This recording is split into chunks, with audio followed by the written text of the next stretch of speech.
Bonjour à toi, cher spectateur. Aujourd'hui, chronique un petit peu particulière, puisque ça n'est pas sur un film en salle, mais un film qui vient juste de sortir en DVD, Colt 45.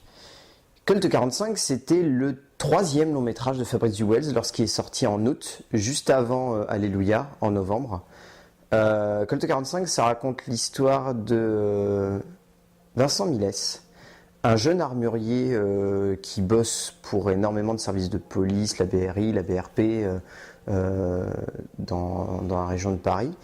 Et en fait, du jour au lendemain, il va voir débarquer dans sa vie un jeune flic, disons, qui s'appelle Milo Cardena, qui va lui proposer un marché pour qu'il rejoigne la police. Lui, il va refuser, il a toujours refusé. Et rapidement, Milo va essayer de tout faire pour l'intégrer à son service et pour le manipuler surtout. Donc voilà, ça c'est l'histoire de base parce que Colt 45, c'est certainement l'un des films les plus sous-estimés de l'été. C'est un film qui pourtant est distribué par Warner Bros et par La Petite Reine, la boîte de Thomas Langman. Donc c'est un film qui normalement aurait dû être distribué sur un très grand parc de salles. Et malheureusement, c'est un film qui, si ma mémoire est bonne, a été distribué sur à peine 100 écrans en France. C'est dire si on a eu la chance de l'avoir dans la région de Nantes. Et c'est dommage, parce que c'est un très bon film. Vraiment, Colt 45, c'est un très bon film. Donc le troisième long métrage du réalisateur belge Fabrice Duwels. Et donc c'est un polar. À la base, c'est un scénario de Fatih Bédiar, qu'il avait écrit pour La Petite Reine. Et en fait, Fabrice Duwels a débarqué en plein milieu du projet. Il a réadapté le scénario et les dialogues. Et il a choisi de le porter à l'écran. Sauf que le projet a mal tourné lorsque, une fois le tournage terminé, Thomas Langman a débarqué dans la salle de montage et en fait a absolument voulu avoir le final cut du film. Et le film qu'on a là en tant que tel, c'est pas le film de Fabrice Duwels. Enfin, si, dans un sens, c'est le film de Fabrice Duwels, mais c'est pas complètement le film de Fabrice Duwels. La chronique va être très rapide au niveau du film en lui-même. Tout simplement, regardez-le. C'est un très bon polar, il est très court, il dure 1h20. Ça se regarde très facilement. Le casting joue très très bien. La mise en scène de Duwels, elle est à son sommet. C'est vraiment un film à voir. Au niveau du scénario, on pourra toujours reprocher et faciliter un petit peu d'écriture de Duwels, mais ça fait entre guillemets partie de son cinéma. Même si là, on sent qu'elles ne sont pas réfrénées par le film en lui-même, mais par ce qui s'est passé en parallèle. Ça, on va y venir après. Au niveau de la mise en scène, Duwels a une esthétique vraiment magnifique dans ce film, il la pousse vraiment très très loin, même s'il n'est pas avec son chef-op habituel, où il a eu un chef-op de la Warner qui s'est mis pour lui, mais en soi il a vraiment une esthétique qui est poussée, il a vraiment un travail caractériel et émotionnel avec le personnage de Vincent qui est très intéressant. Il pousse vraiment ça le plus loin possible et de ce point de vue là c'est vraiment jouissif. Au niveau du casting, la vraie surprise, c'est donc Imanol Percé, l'acteur principal, que Duwels a dégoté Don Sezou, et on l'en remercie parce que cet acteur est vraiment excellent. Il campe vraiment le personnage de Vincent avec beaucoup de justesse.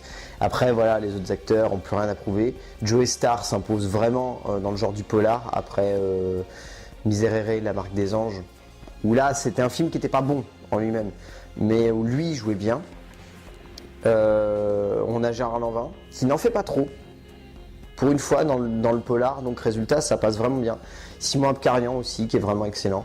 On a Amro Wakid qu'on avait pu voir dans Lucie, qui d'ailleurs a eu 2 films avec lui qui sont sortis le même jour, puisque Colt 45 est sorti le même jour que Lucie. C'est assez drôle. Donc ouais, il est bon. Enfin ouais, tout le casting est bon. On a aussi Alice Taglioni qui est vraiment bien aussi dans. Enfin voilà.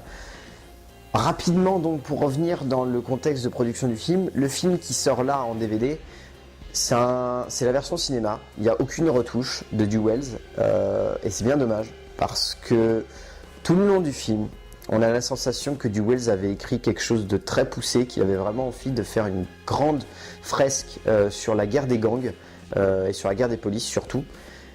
Et on se retrouve avec un petit, entre grosses guillemets, polar, sur un jeune homme qui va se faire manipuler. Et ça, on trouve ça dommage parce que même si ce personnage-là est captivant, même si l'intrigue tient le coup sur 1h20 de film, moins d'1h20, il manque ce quelque chose. Et on a tout le long du film cette impression que le film est coupé dans le gras par le montage. On a la sensation que des fois des scènes arrivent en plein milieu de n'importe quoi.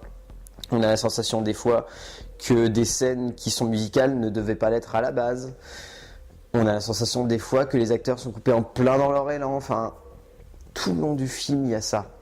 Et c'est vraiment dommage parce qu'on sent que ce film aurait pu être très intéressant s'il avait eu un montage final de 1h40. Ce que, à mon avis, du Wells avait envie à la base. Et malheureusement, il ne l'a pas eu. Donc c'est assez dommage de ce point de vue-là.